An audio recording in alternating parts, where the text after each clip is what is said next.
Egil's got another Folktale for you. It's got some animals that belong in a zoo. Well, they don't really, they're mice. 7 mice. A German folktale. 1. Take 1. We are recording this time, aren't we? We are recording, so officially take 1. I said take 2 that was. Hi there, it's me, Egil Thorsson again.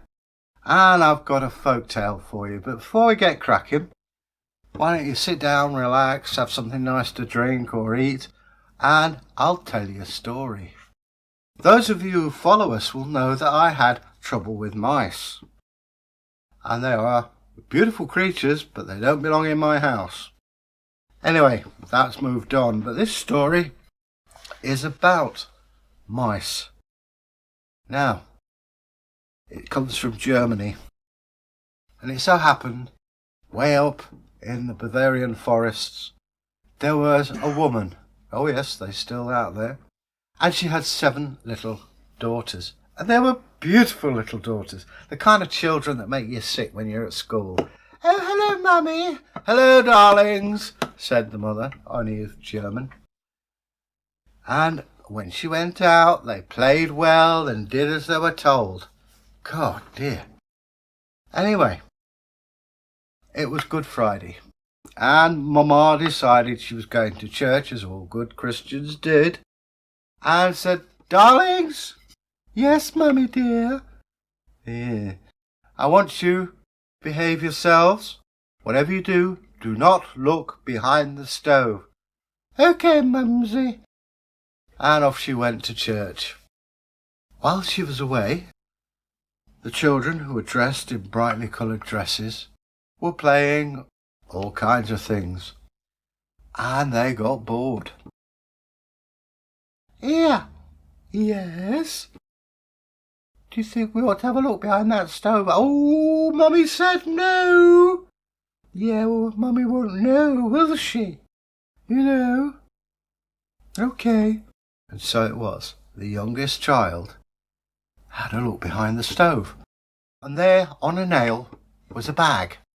Ah, what's in the bag? I don't know. Do you think we ought to? Yes, I think we do. But Mummy said, no, never mind what Mummy said. She won't know, will she?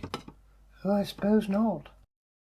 And first of all, they put a finger in there. Well, it's not alive, whatever it is. Wonder what it could be. Amelia, the eldest, stuck her hand in. Oh, could be tennis balls. So they took it out and undid it. And there, to their joy, were apples and walnuts. And Mum had been saving them for her, for the children, as a feast.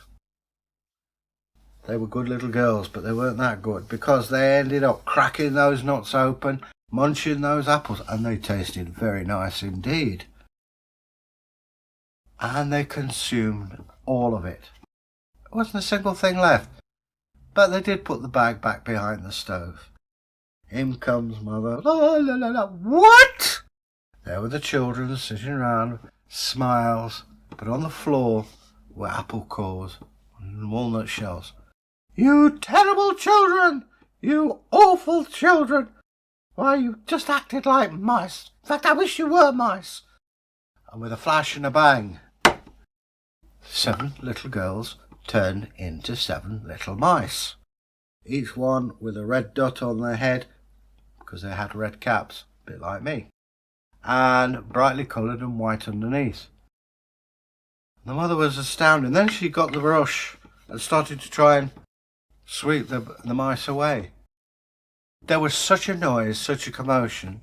Next door thought, I better check, and he knocked on the door. No answer. Still no answer. He could hear her shouting at something. So he opened the door. 7 little mice scooted out, and this irate woman, her hair now all over the place, with a brush, chasing, come back here, you naughty, naughty children. And the man shook his head and went back home. Meanwhile, the mice scurried across the village. with this mad woman chasing her. You naughty, naughty children! And in across the fields. Come here, you naughty, naughty children! And into the woods. And you could still hear this woman going, come here, you naughty, naughty children! And there was a pool, a lake. The mice jumped in, plip, plap, plop, plop, plop, plop, plop, into the water. And she looked, and she stood there. Couldn't believe it. The frenzy had gone. And she suddenly turned into stone.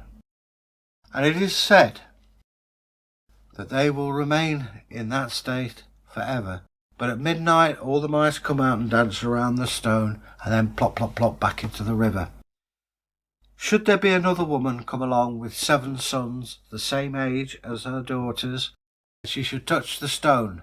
7 little girls will pop out the river, and all will be right. Hasn't happened yet, but fingers crossed. Now there's a cautionary tale for you. Hope you enjoyed it. As I say, it's from Germany. We don't do many from Germany. If you'd like to leave us a comment, please leave a comment on hashtag Folktales. And if you want to subscribe where wondrous things will happen, press the bar and then the subscription bell, and all will become clear to you. Well, that's me done for that particular story. Bragi's just come in, and hopefully the world will be a cheerful place. Till we meet again then. Bye.